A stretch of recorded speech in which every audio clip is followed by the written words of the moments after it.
I would love to monetize it. But I would love to monetize it in a way that it creates a flywheel instead of an anti-flywheel. So my personal view is that unless you monetize very, very slowly and then it ends up being you self-funding it anyway because you got to put all this time in between, I would only love to monetize it if the more people that paid me money, the more the wheel started to spin and it started to get faster and faster, instead of always having to have this balance of you get a sponsor in and then you have to choose them really hard. And then I end up becoming a full-time VC manager for everyone, without any of the fees. Hello, welcome everybody to another episode of Arthur's Roundtable. We're super happy to be here with you today, and welcome Maxwell Nee. We're anxious to hear all about his background in business, and so let's get into it right away.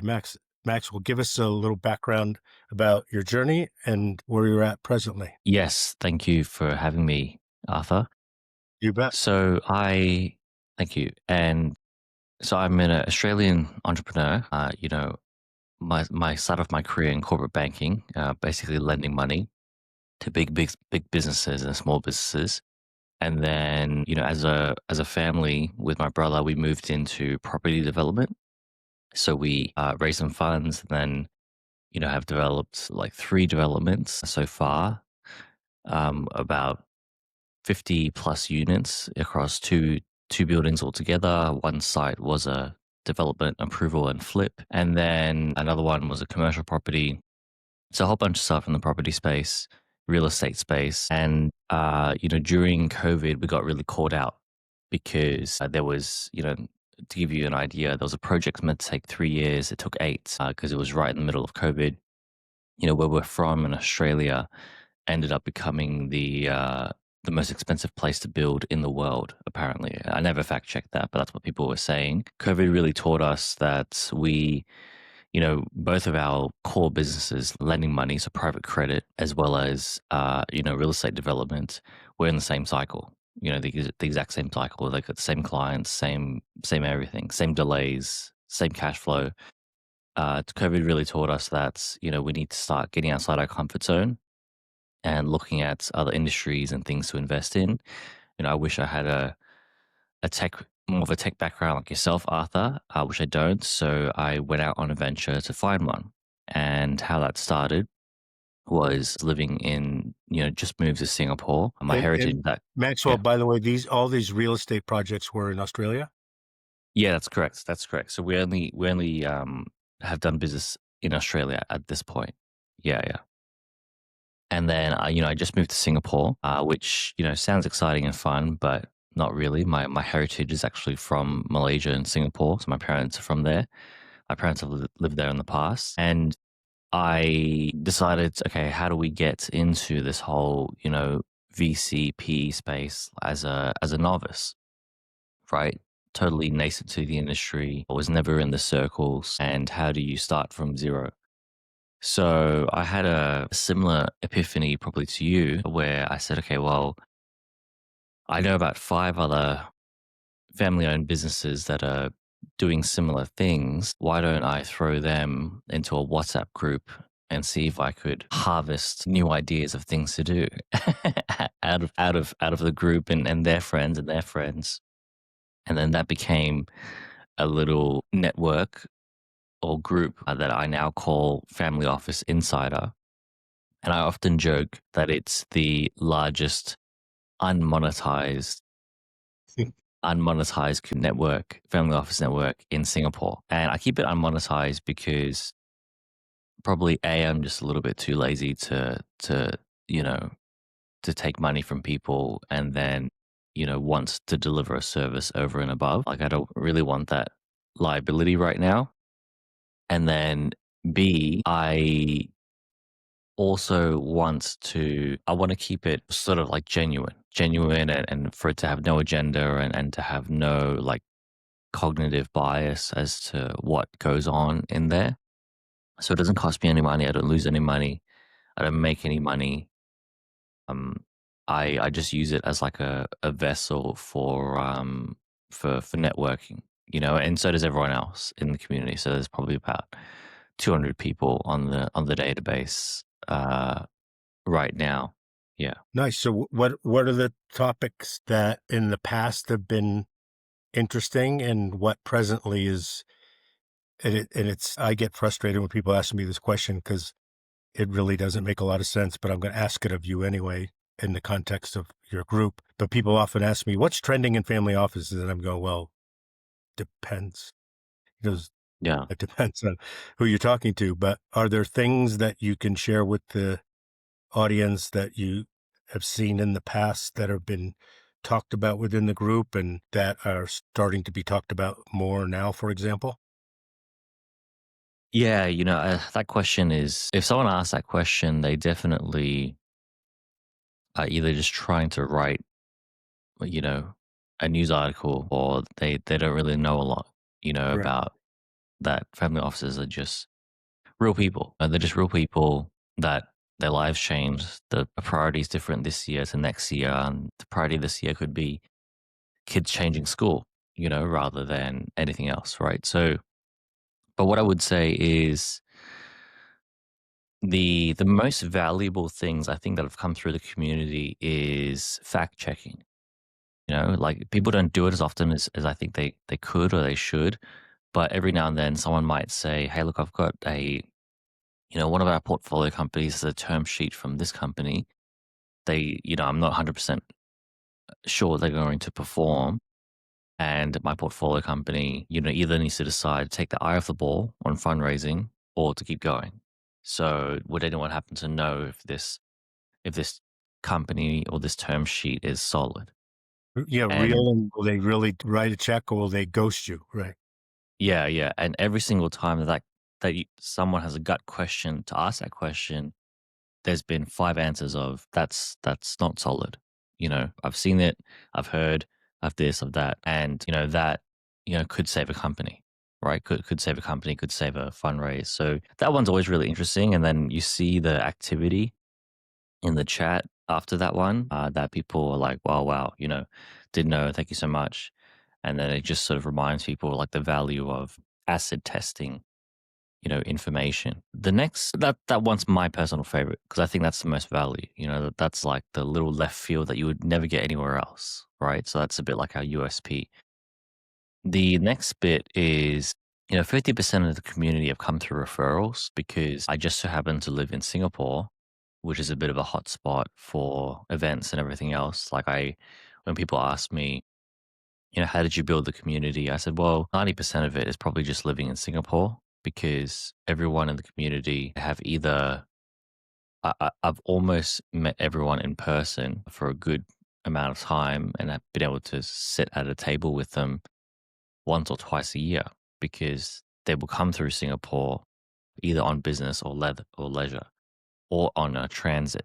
I meet so many people on transits and meet them at funny hours of the day and in funny locations. But that's really cool. So I think in their eyes, I'm like the Singapore guy, and then that brand gets perpetuated through the group because everyone's like, oh, Nice. you're going to Singapore, you should talk to Max, right? Yeah. It was anecdotally, I'd just share with you that that was one of the benefits of being in New York City because everybody came to New York City at Exactly. one time Yeah. or another, right? If you had ever asked me whether I'd moved from New York City, which I technically really haven't, but spend a lot of time out of the city now, it was always a hotbed of people wanting to come there for obvious reasons. And it served the growth of Family Office Insights very, very well because you could meet people in person because Mm. everybody came there. And so I think there's real value, Maxwell, in what you're saying, being able to say, no, I sat down and had a cocktail or a coffee with somebody. Really important. Yeah, yeah, you definitely want to anchor, right? Like, some things, I really believe in environment, so I've got like my little makeshift podcast studio. I've got, I like it. Yeah. yeah, I've got It's working. my yeah, I've got my gym and everything close to me. So you want to create an environment that does some of the heavy lifting for you. And, I think Singapore definitely is one of those. And also, culturally, I think I add a bit of value as like a bridge because, my heritage is from here. So people want to do business, they get two sides of the coin. They get the expat side, but they also Right. get the local side. Yeah. So I think that that can help people a lot as well. Totally, totally makes sense. So are you, and by the way, I appreciate the discussion around not monetizing the WhatsApp group because oftentimes it has other benefits without you. And you put it well, putting yourself in a position where you have to deliver over and above what you're engaged for. I super appreciate that. Where do you see it going at this point? Just inching along and growing as it is? So I've thought about this, Arthur. Like I'm sure, like you have as well. Like the amount of brain energy I put into thinking about this could, it's like could fill a could fill a solar farm. Like because I would love to monetize it. I would love, but I would love to monetize it in a way that it creates a flywheel instead of an anti-flywheel. So my personal view is that unless you monetize very, very slowly and then it ends up being you self-funding it anyway because you got to put all this time in between, I would only love to monetize it if the more people that paid me money, the more the wheel started to spin and it started to get faster and faster, instead of always having to have this balance of you get a sponsor in and then you have to choose them really hard. And then I end up becoming a full time VC manager for Yeah. everyone, without any of the fees. Yeah. you know, Exactly. so it's and I'm a terrible investor. That's why I made the group. So I'm not that guy and I wouldn't enjoy that. So Mhm. I could just see it breaking. I could foresee it breaking and the train crashing if I tried to take, 5, 10 grand. And also I'm taking these money from my friends. So, if they like for them to join the group or for someone to pitch, it's not really good dynamic to start off with, but I don't mind. Like what I've done in the past is like, for example, we do events. We've probably done like 10 events now with the Singapore Stock Exchange, so they don't really pay me any money. I might start charging them an admin fee because I'm starting to get like, my assistant to do more and, her time needs to be covered type of thing. But usually I get the sponsors to just put on the bar tab, and then I get the group into a room, and then that's really cool and casual, no agenda. I've tried doing pitches, I've tried doing content stuff, and it just feels like you're really my friends. Everyone will show up because they're my friends, but then does the pitcher get value? How good are they? What happens if they do something a bit nasty and fraudulent 2 years down the road and, that people remember that they pitched at my spot, like, and things like that you can't control, right? So I'd rather just stay away. But then if there's like general networking, I get to pick the wine list. I'm happy with that. Yeah, right. Yeah, I don't Yeah. blame you. I like that Yeah. idea too. So have you what do you there is a lot of conferences in Singapore. Mm, You've got they just had a crypto conference there. There was, mm. Scaramucci does a SALT conference in Singapore. There's probably dozens and dozens of others that I don't know about. Has that been productive for you as you suggest? Do you go to those and get to meet people? Is that a productive way to populate the group? Yeah, it's so I've been a fund manager raising money before. And that's when I started to go to those because, some of them I paid, some of them I didn't pay. And like, yes, the answer to your question is yes. You might meet one or two, really good people that, you could do business with and you actually like them enough to want to spend more time with them. But it's not more than that, like those conferences, like, so you have to go to a volume of them. And you also have to go to ones that are on different days, like day, night, and as everyone knows, the real money, like the real benefit is, and the real connections, the real conversations, the real, business cards where people, actually want to maybe talk to you again and get to know you properly is in the side events. So that's probably a very good benefit as well that I forgot to mention about the community. So we typically get from everyone pitching in like a spreadsheet of all the side events during like Super Return or during the Formula One, or there's another wave. There's a few waves. There's like one wave in May, a wave in September, October, and another wave towards November of events that follow the big events. Yeah, so let's talk about that a little bit because I've been criticized regularly about lots of things. And in the context of our conversation, I've been criticized for not monetizing family office insights in a much, much bigger way than it Mm, currently. current construct is very limited. And, you know, we've had we know that over $200 million each year in the last 5 years has been deployed into companies or funds as a result of people pitching to the community. And Mm, when you talk to a banker, he immediately says, well, wait a minute, 3% of $200 million is, wow, that's a lot of money. We've, from the beginning, decided not to do that, get paid a success fee based on capital raised. And there mm, was two reasons, and I'm sharing this with you, looking for your insight more so mm, than me sharing mine, is that one, it's potential conflict that we don't want to deal with. And two, in the US, you have to be a regulated entity to get performance fees based on how money raised, just a commission.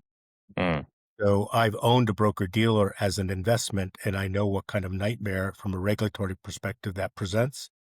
mm, Just the nightmare of dealing with that, never mind the economics of supporting the regulatory expenses that are associated with that. And then you're open to even more so to people getting upset and suing, and then you have to defend yourself. So not to say that we would do anything wrong, but it doesn't matter in the US if you get sued, you may not have done anything wrong, but it's irrelevant. You still have to spend money to defend yourself. So the biggest thing that we've done is and withstood the criticism is just here's our flat fee. You want to meet some family offices and pitch your thing, pay it.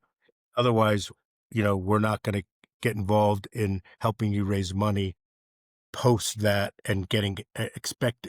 Well, first of all, we don't charge enough money to cover that type of activity. And if mm, we wanted to get paid commensurate with that type of activity, following up and closing the deal and getting check, then we'd have to charge a lot more. And we just don't want to be involved in that from a regulatory perspective.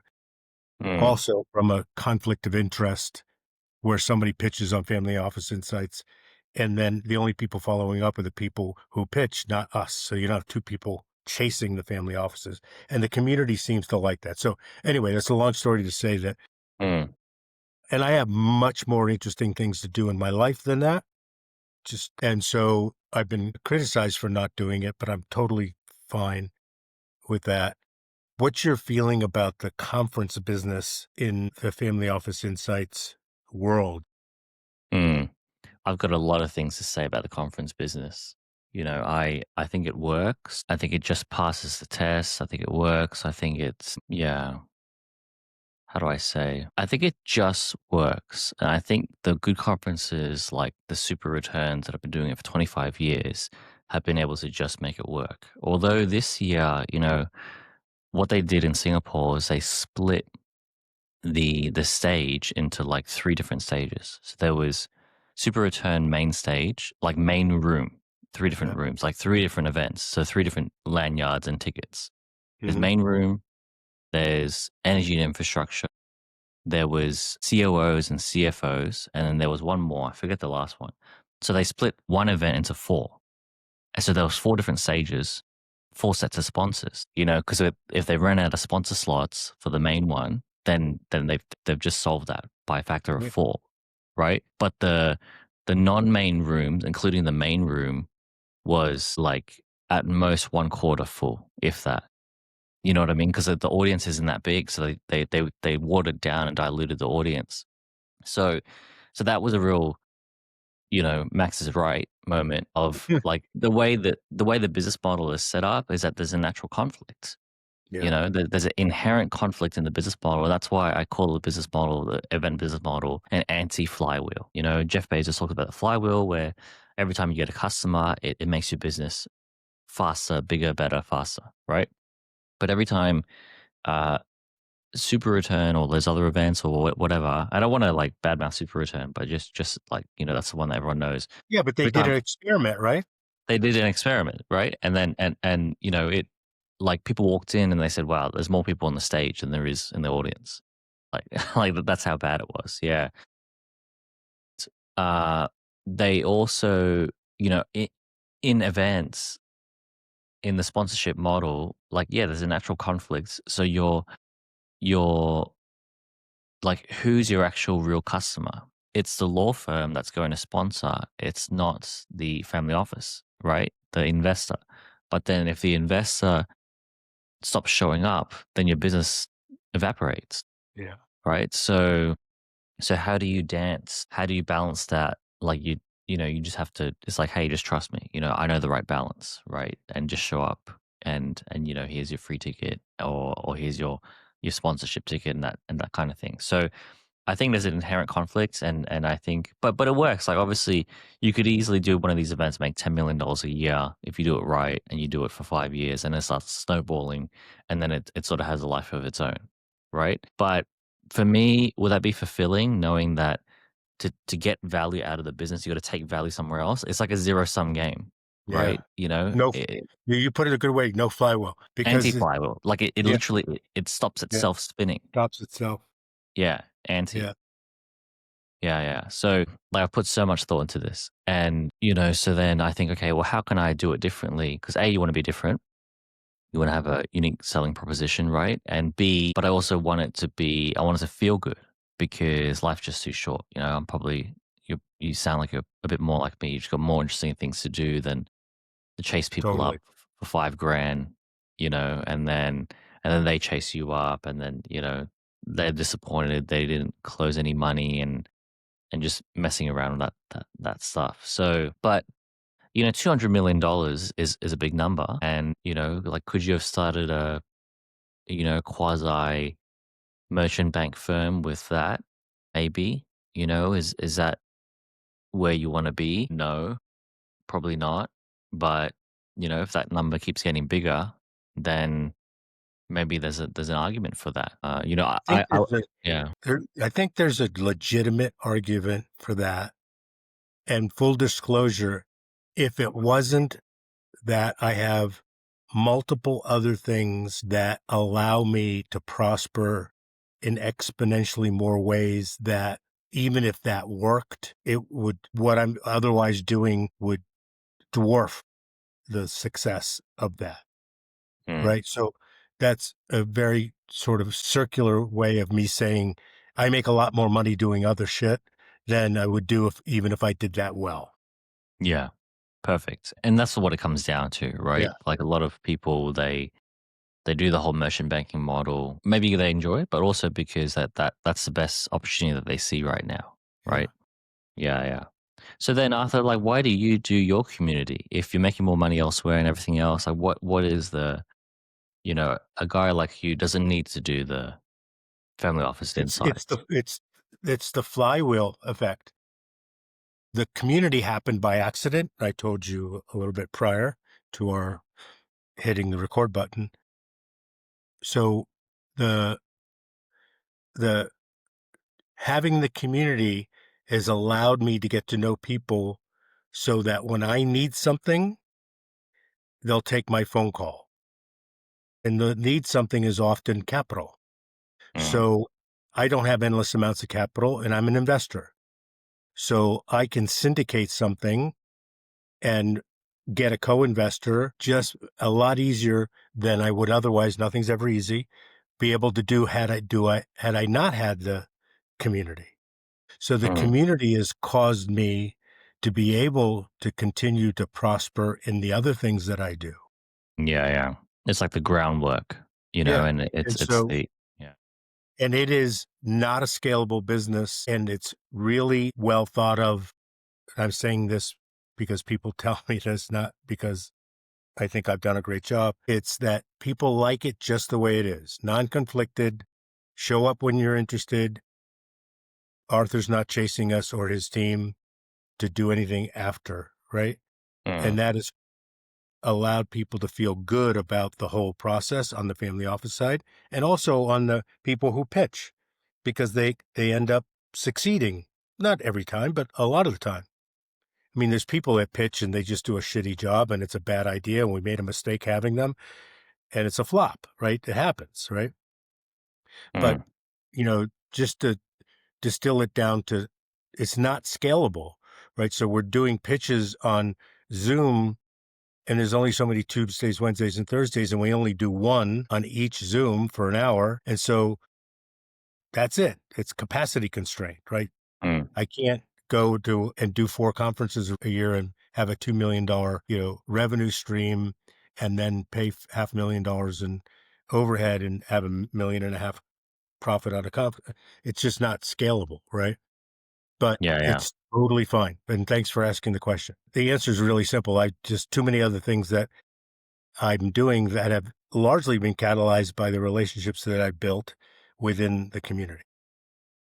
Yeah, I think people forget that as well because people ask me, why aren't you charging money? Why aren't you doing this? And then they said, what's your motivation? And then they look at me with like a bit of suspicious eyes, trying to dig a dig a skeleton out of the closet. And then I tell them, well, before I formalize this into like a brand, which is basically just like an AI logo, literally an AI logo. And before I did that, I was getting invited to like three, four coffees to people to meet them in Singapore a week, right? And each coffee is like end up being 90 minutes, 2 hours, in and out.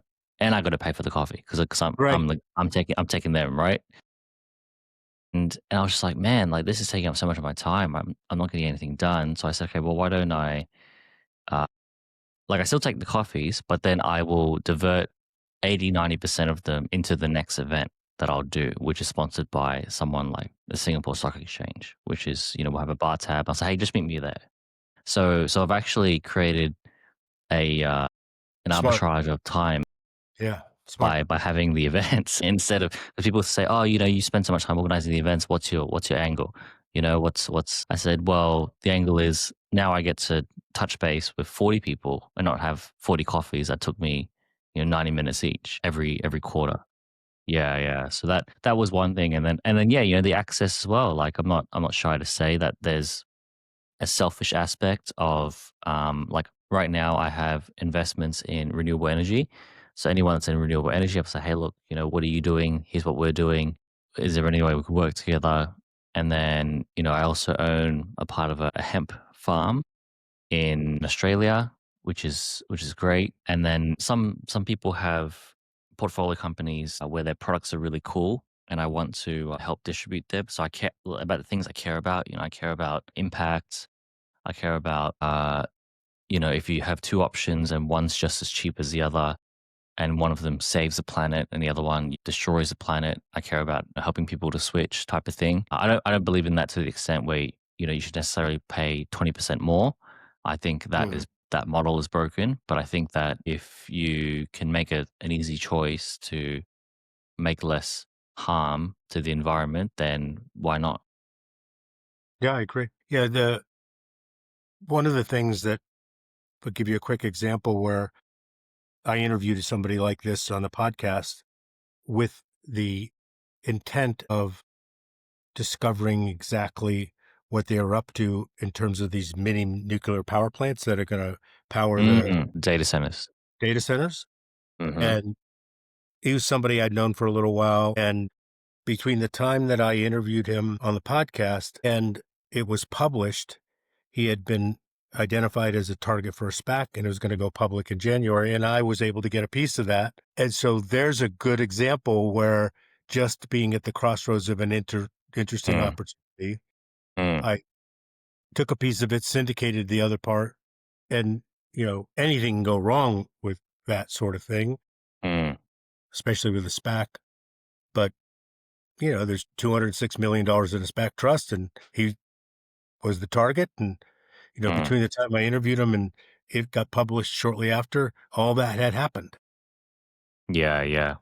And Yeah, so I'm just saying that opportunity wouldn't otherwise have happened. yeah, and the people in your community is really, really thankful for, being in proximity Hold on. to you, right? So I Okay. think I tell people, so I'm trying to write a book right now, just trying to put some of these golden nuggets into something that, I can share with people. And I talk about things like access, the money's in the access, the money's in the proximity. And because of my proximity, I really thankfully got invited to an listed company, a listed shell that's buying out a gold mine in Africa. And I got in, the private placement price was, half the share price of what it is now.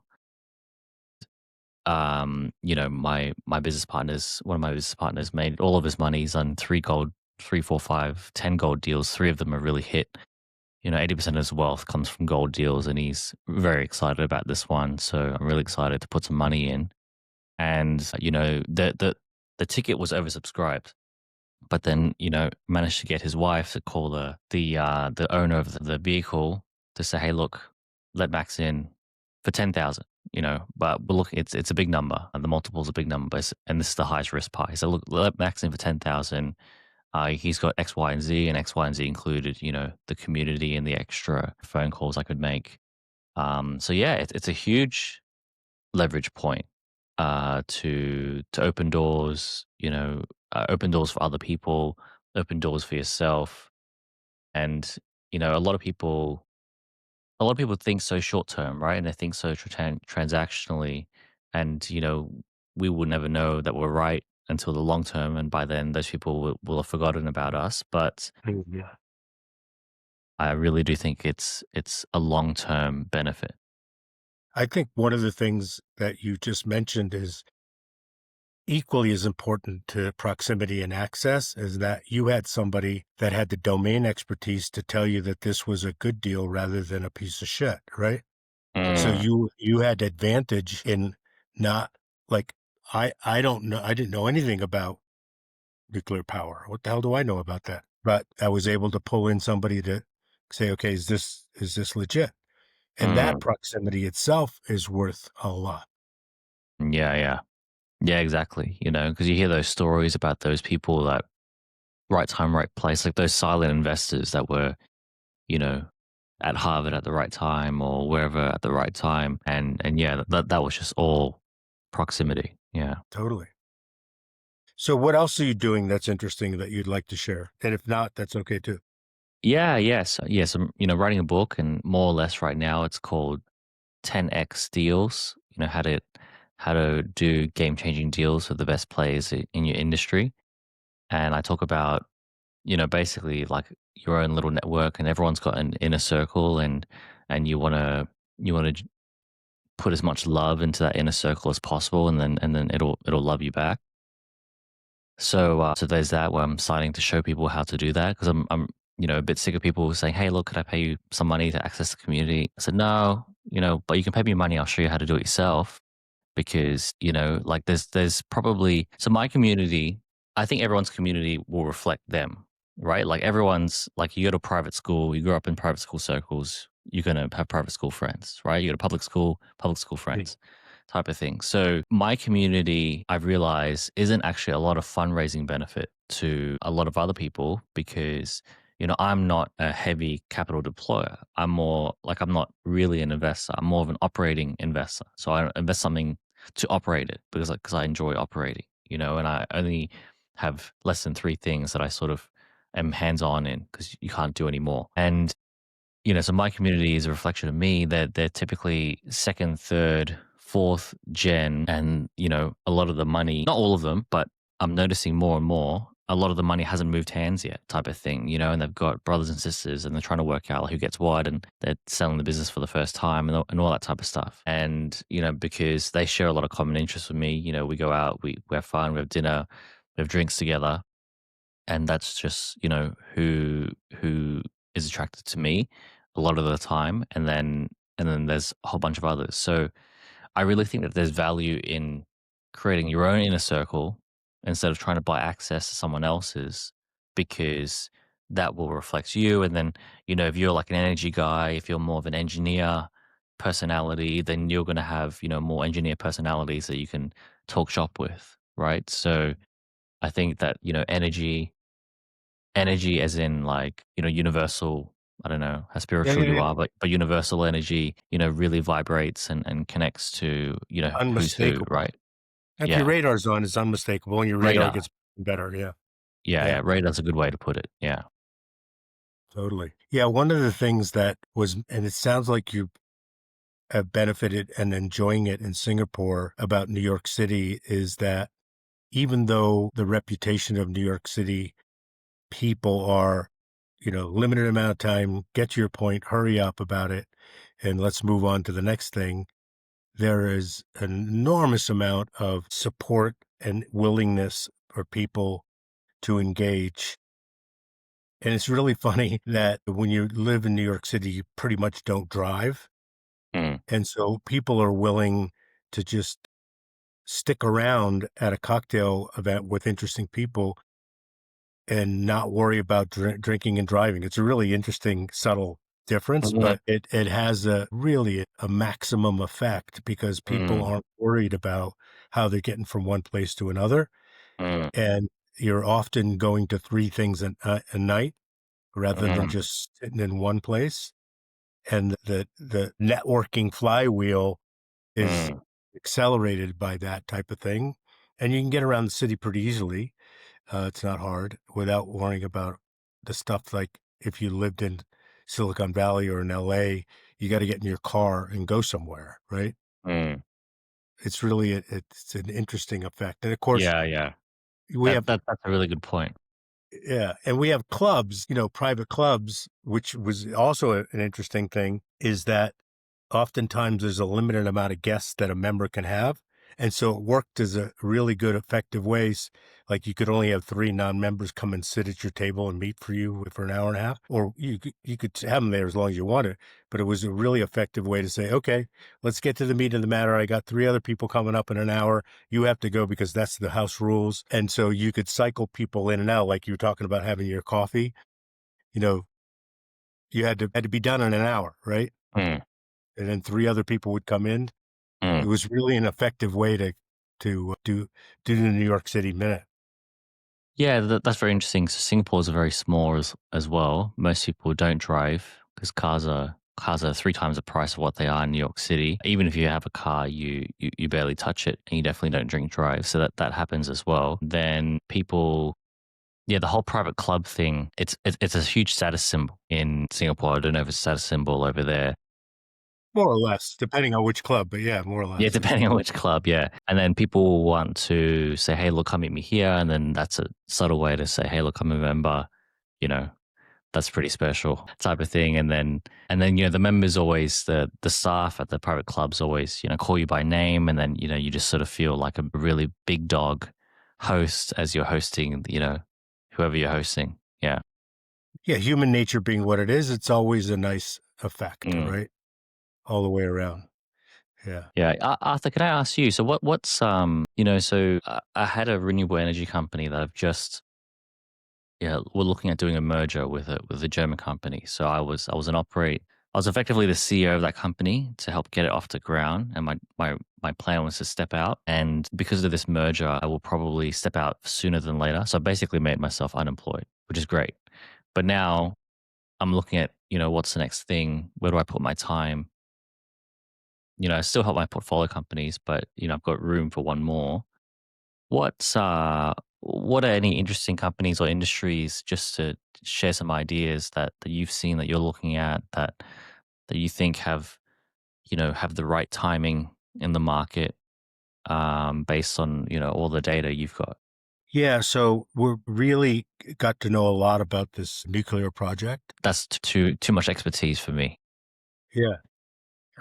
And so I think that's super interesting, and I dug really deep and had to help to do that. There will be AI bust, I think, but there's lots of hidden gems in people doing really interesting use cases for not everybody thinks that the workflow dynamics of using AI are going to make it super efficient. And in some cases, it will make workflow super efficient. But I think that the real opportunity is in this using the AI and bringing it to the point where you need a human to credential it and make sure it passes the sniff test, Mm, and then have human element bring it like Amazon the last mile, right? mm, Um, and I think that I don't know how to express that yet in terms of an investment, but I think that that last mile of getting all the stuff that AI can do in an efficient way that would otherwise take an analyst to do, for example, somebody mm, on who was analyzing where we stand in terms of the interest rates in the US and the Treasury, not the Treasury, mm, whether we're going to increase rates or increase, would normally to report on how he felt about that and his analysis of that would take a junior analyst and pay them a couple $1,000s to do all the legwork Mm, to come out with a work product that would be able to give him an opportunity to make a credible argument about how he felt,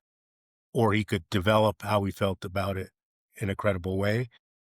That analyst would take, a day and a couple $1,000s or 2 days, and mm, AI did it in less than 30 minutes.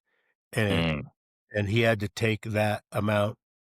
He still needed to have the last piece done, so he was able to mm, see that it was just like he would review the analyst information that he was given. And so I think that last piece is gonna become fundamentally the most valuable thing that people can participate in. mm. It'll be super valuable. I mean, I think the whole AI thing is super valuable as it is, but I think there's gonna be, and it's gonna happen exponentially faster than perhaps we even can think about, and how much Yeah, better it's gonna get. But, I think that last piece where it's kinda like somebody doing the last piece of quality control on something, right? yeah, yeah. It's interesting that you say that because I have a friend that used to be a partner at McKinsey. Mhm. He's no longer there. He's doing his own thing now. And he was telling me that at McKinsey, some partners are growing 10%. Their billings are growing 10% month on month because of AI integration. So they're basically selling AI integration. Yeah. Yeah. So the big consulting firm, I think that probably you would think would be the other way around, is that people wouldn't Yeah. hire 'em because they could get it all done. It's not the McKinsey analyst work. Like, all the big accounting firms made all their money in doing, "Okay, you decided to implement this computer program. Okay, well, now we're gonna help you do it," right? And so the accounting firms were the ones that made all the money, not the person that sold the SaaS platform. It was the Mm, accounting firms that integrating it into the big machine, right? Because they had to have somebody that they could blame if it all went wrong. yeah. Yeah. Yeah. And so in your example, I think that it's the same thing. McKinsey's just selling integration. Like, okay, Yeah. we're not sure it's right. So if we're going to bring it in and potentially screw up all the legacy systems, then we have to, you got to pay us a lot of money to make sure that it's right. Yeah. Yeah. Yeah. Yeah. I thought it was just so interesting because, you think that like you can ask AI, write like a McKinsey consultant and then they'll write your report, right? It's And amazing. then, yeah, yeah. But, people, I think that really is a testament to the unknown. It's not just the liability insurance, right? It's also human beings. Like we love to just have our hands held, right? We're going to pay the old lawyer to bridge us over to the new lawyer because it's just there's an unknown there, and we're going to Yeah. pay through the nose, right? Yeah. And Yeah. that's what McKinsey sells. They sell comfort. And they also sell cover Mm, to the executives of the company that made a decision to do something. So if they said, okay, we hired the guy in the Lower East Side that has a one room accounting office mm, to do the project, then when it blows up and they didn't hire PwC, then you can't go to the board and say, I'm going to hire the accountant in the Lower East Side and have them feel good about it. You just can't, mm. right? By definition, Yeah, doesn't yeah, matter what the cost differential is, right? yeah, yeah, yeah. I'll tell you one other interesting thing that I'm working on. Every now and then, I get a referral of a family office saying, "Hey, look, I've invested in this company. You should meet these people. They're really good people. They're raising money. See if you can help them." I only really do this for companies that I want to help, and I also like if I succeed in helping them raise money, make connections, grow the business, then I want some type of role because I'm more interested in roles and learning and building my career a bit more. So I often ask for like a fractional CRO role because I'm a sales and investments guy, so I can walk around and just keep it in my back pocket. Hey, look, have you thought about this? So that's what I want to do with this company. They are a health insurance company, and they have an incredible moat. You just love it when you hear it. So what they do is they help insurance companies to generate a a savings of about up to 30-40% every time a claim is made. And it's like, okay, that's really cool. That can totally transform the insurance industry. The margin in the industry is about 8%. How can you do that? Well, it's really simple. So what people don't know about insurance companies is that they use very minimal data when it comes to analyzing the doctor. They use a lot of data on the human to assess, how much you should be paying, how much I should be paying, you should be paying. But then the actual performance of the doctor, they The use outcomes. very little. Yeah, Yeah. the outcome. Yeah, the specialists, right? And the specialists. So what these guys have found is that typically everyone that pays for private health insurance, they'll go to a private hospital, right? Because that's what you assume. You assume that the hospitals have the best care, you pay the most money or whatever. But there's a correlation for the best hospitals to often hire not necessarily the best surgeons or specialists, but the most ambitious, Uh, right? So the most ambitious went to the best schools and they came back to Singapore and they do whatever. And they're typically the youngest because you're more ambitious when you're young. So they found a huge spread between the private doctors that everyone goes to and the prices that they charge because they're building their career and they want to make more money compared to the Italian cobbler, mastery specialists, 20 successful procedures, bro, zero mistakes, been mhm. in the market 30 years. And guess what? The Italian cobbler mastery specialist can't be found on Google.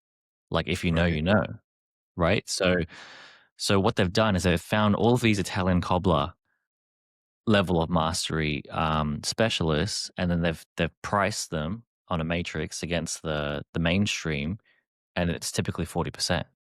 Wow. Yeah, it's crazy. And their outcomes are better and they're less expensive? Outcomes are better, less expensive. They've done it 25 times, compared to the new, 32-year-old Harvard graduate that might have done it once or twice. Yeah, Both really times were interesting. handheld.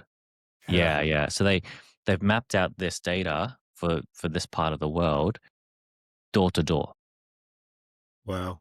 Took them 3 years. Yeah. So when I heard that, I was like, "Wow, I wanna help you. That's really cool." So it's a little different here, I think, in the US because that specialty Italian cobbler would be charging 40% more than the doctor in the hospital because he can, Mm, and he doesn't take insurance. You have to pay him, and mhm, then you need to file the claim and float the mm, money and then get 60% from the I mean, we got a screwy healthcare system anyway, but so that specialist that's done it multiple times is the one that, in the US anyway, would likely be more expensive. But, where I thought you were going with it is that the insurance company would still rather pay the guy independent of what it costs, who has done it multiple times and more experienced because other things aren't gonna go wrong, where they would end up paying more in screw ups, right? yeah, so there's that as well. So the founders of this business are very smart. One of them was a ex-director of investments at Temasek. So, they've created an insurance product that supersedes in terms of costs any other insurance product, health insurance product in terms of costs, and also in terms of quantitative risk model. So they look at that as well, depending on the surgery, Nice. location, where you're from, and then because Southeast Asia is a place with a lot of countries, they've mapped out, Singapore, Hong Kong, Malaysia, and they might say to you, "You're better off going to Malaysia," you know, Right. type of thing. Yeah. Yeah, Super really, interesting. really cool. Yeah. I like So that. so I'm helping them and, they just signed a contract with a big insurance company to distribute their products and, really excited to see how it disrupts the market. Yeah. Super interesting. Yeah, is there national health in Singapore? I don't actually know. So I haven't gotten my PR yet. So there's a few levels of visa. There's the expat, like the fresh expat one, which is called an EP, like an entrepreneur pass or employment pass, and that is just basically like the right to work. And then you start getting benefits when you're a PR, which is a permanent residence. I don't know much about the health insurance benefits, but I do know that, for example, for foreigners, because on an EP, I'm still a foreigner, for foreigners, I pay a 60% tax to buy real estate, 60. Oh, oof, So I'm ouch. waiting for my PR to even consider buying real estate type of Yeah, thing. Yeah, yeah. So there's huge benefits like that. yeah. So before we wrap it up, if you care to ask the audience anything that might be helpful to you, like is there something that the audience could be helpful to? Yeah, well, I'm really excited about building this health insurance business now. So if anyone finds that exciting, would love to chat. And if you ever come through Singapore for any of the events, like Formula One's a big one, usually loses their voice during that period. I'm talking, networking, shouting, that type of thing. Please let me know, and we can catch up. That would be awesome. I really appreciate you doing this. It's been a fun conversation and super informative, Maxwell. I'm glad we were able to do it. Yeah, likewise. Thank you, Arthur. Yeah. So maybe we can do it again in a few months and see what's Yeah, new. yeah. Yeah. Let's do that. Yeah. That'd be great. Thanks everybody for listening today and sharing with us the only thing you can't make more of, and that's your time. Till next time. Thank you. Take care. Thanks, Maxwell. Cheers.